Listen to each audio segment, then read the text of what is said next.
Welcome to my ফ্ৰেণ্ডসকল। আজি আমাৰ ঘৰত এজোপা কুঁহিয়াৰ পৰা যে কিমান কুঁহিয়াৰ গছ হ'ল আজি মই এয়া দেখুৱাই আছোঁ আৰু ভাল লাগিছে নহয়নে। কুঁহিয়াৰ খেতি কৰা হয় পথাৰত আৰু আমাৰ ঘৰতে এজোপা মানে কুঁহিয়াৰ খেতি কৰা হৈছে আৰু আমি এই কুঁহিয়াৰ যিখিনি মানে খেতিৰ পৰা আমি যি কুঁহিয়াৰ হয় আমি কুঁহিয়াৰ খাবলৈ পাওঁ। সেই কুঁহিয়াৰডালৰ পৰা আমাৰ কি উপকাৰিতা হয় তাৰ বিষয়ে আপোনালোকক অকণমান ক'ম।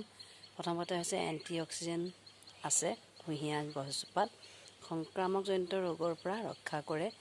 দ্বিতীয়তে হৈছে কাৰ্বহাইড্ৰেট থাকে, প্ৰ'টিন থাকে, লো থাকে, মেগনেছিয়াম থাকে আৰু পটাছিয়াম থাকে।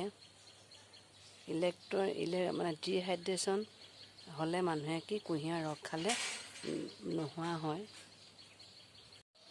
আৰু এইখিনিতে কওঁ যে কুঁহিয়াৰ খালে কি হয়, আমাৰ জণ্ডিছ ৰোগত যদি আমি কুঁহিয়াৰ খাওঁ তেতিয়া মানে কি হয়, মানে তেজটো পৰিষ্কাৰ হয় আৰু গৰমৰ দিনত মানুহৰ কি হয় প্লাজমা বাঢ়ে এই কুঁহিয়াৰ খালে। আৰু ইয়াৰ জ্বৰৰ সময়ত মানে প্ৰ'টিন পায়, শক্তি পায়, সেইকাৰণে আমি কুঁহিয়াৰ খাব লাগে।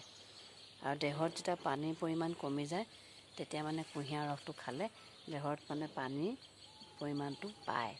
সেয়েহে আপোনালোকে কুঁহিয়াৰ খাবচোন, কুঁহিয়াৰ ৰস খাব, বজাৰত কুঁহিয়াৰ ৰস পায়। আৰু মানে কি হয়, আজিলৈ আহিছোঁ, ভিডিঅ'টো চাই